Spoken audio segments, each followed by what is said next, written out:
Good morning, everybody.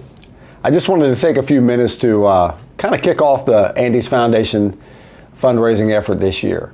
A lot of times I get to speak to managers and to others about the foundation, but I rarely get to kind of speak to you. So that's what I wanted to take the opportunity to do this morning. We got a real opportunity in front of us over the next 90 days. One thing I think you need to understand is that when we ask you to raise money for children's causes or to help us out with the Andy's Foundation, we're asking you, to go outside of yourself a little bit, to realize that the world doesn't revolve around you, to realize that there are other people out there that are a lot less fortunate than you are, and you get the opportunity to make a difference in their lives. Some of you know my story. You know that in 1992, I had an internal conversation with myself where I basically said that, gosh, I'm tired. I'm behind on my food bills. I'm struggling. I had worked open to close, every day for a year. And I had this internal conversation while I was riding home one night. And the voice in my head said, it's not about you. And I kept arguing with myself and saying, what do you mean it's not about me? Of course it's about me. I'm the guy with the sore feet. I'm the guy with the family that he never gets to see, the family reunions that I miss. I miss I never get to put my son in bed at night. He's long asleep before I get home. What do you mean it's not about me? It's not about you. And I went from that point in 1992, struggling, 35,000 behind on my food bills, a few restaurants open and most of them struggling financially. I went from that to where we are today, where now we sold the rights to over 1,000 and we're on our way to potentially being $1 billion company. That's pretty cool. But the lesson that I learned then, the biggest thing to learn then though, was that it wasn't about me. And it kind of took me until I was 28 years old to learn that lesson. I'm asking you to learn that lesson right now. I'm asking you to understand, and I understand that, that you're 17, 18, 19, 20, 21 years old, and I understand that right now that, your issues and the things that you deal with in your life are very important to you, and I get that.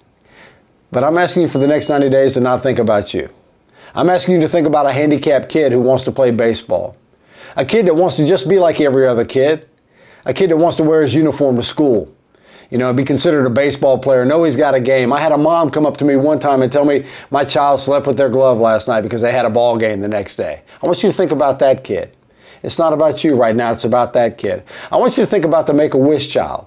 The Make-A-Wish child that is maybe has a cancer or some other debilitating disease. And I want you to think about his parents and what they must be going through and how scared they are. I want you to think about those dollars that you raised because that gives that kid and their parents the opportunity maybe to go to Disney World or any other wish that they may have. I want you to think about other children out there that are less fortunate, that may not have food to eat, and your dollars that you raise, we're giving to the organizations that help feed these children. And maybe one of the better meals that they get. I want you to think about those kids. And I want you to understand that the world does not revolve around you, just like it doesn't revolve around me. That serving your neighbor and loving your neighbor, especially your littlest, least fortunate neighbors, is an honorable and a wonderful and an incredibly fulfilling thing to do. You're going to see a video here in a few minutes, and it's going to be about the Miracle League. It's going to give you a little feel for it. I hope maybe someday you'll be able to go to a game yourself so you can be there and sense it and feel it. It's a really special place. And we as an organization, we have funded 4 fields now and given hundreds of thousands of dollars at this point.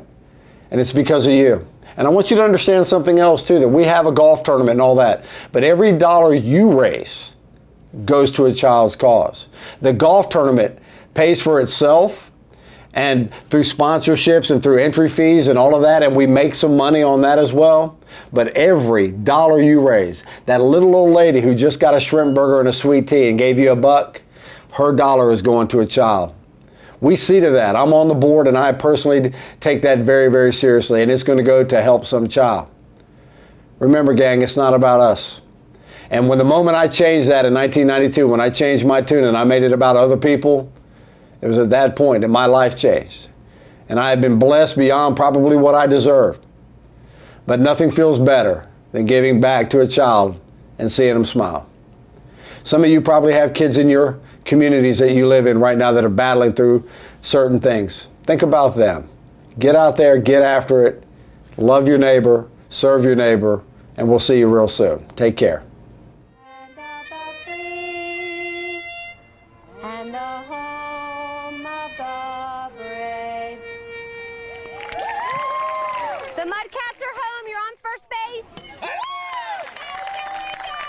This sounds like a typical Little League game, but trust me when I say... Bring it home, Grayson! This is going to be a lot better than typical. Sam?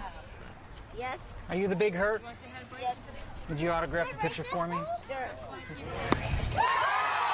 Sam, the Big Hurt Hodgen, just one of a cast of characters whom you might otherwise never meet. Brandon, safe! Unless you come here. There you go. Sam, the Big Hurt. Can I have a hug, too? Anyways, Tyler Jacoby! This is the Miracle League. Good hit, Tyler! Baseball for children with special needs. Okay, eye on that yellow ball. In the Miracle League, the trip from home to first base isn't the same for every batter. And if you've ever wondered what it looks like, yeah, this is the face of honest-to-gosh joy. Number 10, Amber Sunshine Wigglesworth. And if you think you know what determination looks like, well, consider this young man, Nicholas. He needs a walker just to get around. Well, until right now, when he decides to go it alone. All right, Nicholas, hit it, man. That's all you. It will take him a struggling, straining 45 seconds to get from third base to home plate, crawling on his hands and knees.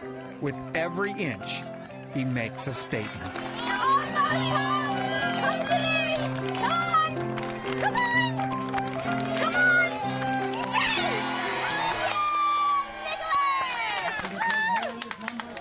Kept me crying. Here comes the tiger! Davis is confined to a wheelchair, but you can see how badly he wants to run. You are safe, Grayson Daddy! Wear the uniform and look forward to the game and talk about it with their friends at school. You know, all the things that you take for granted that normal kids get to enjoy.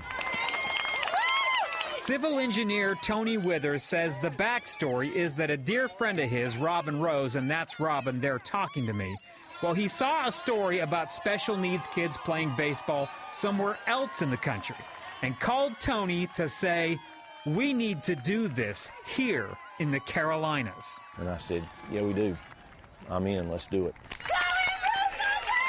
Tony can't really put into words why he said yes. I've never, been around handicapped kids or special needs kids much myself. Look at me. Yeah, come on. I know the sun's in your eyes. He just knows that something inside him broke, and doing nothing for these children was no longer an option. People don't realize what they have. I'm sorry, I'm not. Like many of us, Tony's been to regular Little League games. People complaining about, my kid this, my kid that. Now, he didn't get to bat and he didn't get to play. You sit up there and you talk to the parents.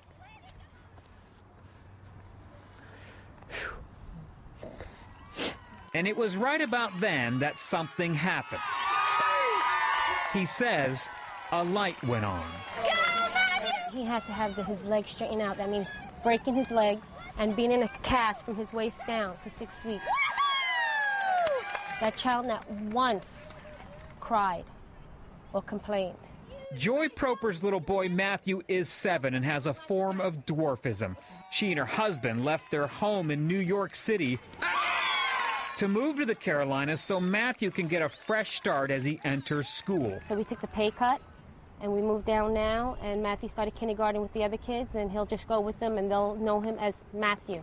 Not look at the short kid, look at the kid who has a larger head. It's a common story of parents with special needs children. No sacrifice is too great. The Propers' weekly 90-minute drive from Greensboro, North Carolina to the Miracle League in Cary, North Carolina. We travel an hour and a half to get here every Saturday. Well, it's no big deal. And he was ecstatic. This means a lot to him. Joy says until you spend time with a special needs child, you're probably not going to get it. That it's the child who is teaching you It's the child who is breaking through your ignorance. He has taught me more than I could have ever imagined. You got it. You got it. Almost. A couple more. A couple more. A couple more. There you go. And he's safe. You know, the letters that they send you and the hugs and the thank yous. I'm just a vehicle. They're the ones that... Tony Withers hopes that other Carolina cities and businesses will join together to build ballparks for these kids. Ready to play ball, big guy? Most everything else was donated. I mean, we leveraged all the people we knew. You know, you're going to grade the field, aren't you? And you're going to build this wall, and you're going to put up these lights, and you're going to do the bathrooms, and you're going to lay the brick, and you're going to donate the block. And Tony says if people want to, they can accomplish a whole league of miracles. My mother had MS. She was ill for 40 years. And, you know, and I jog, and I think, God, man, I'm tired. Why am I jogging? And my answer is because I can. And I think a lot of that is, you know, I get a lot more out of it than I'll put in it, I can promise you.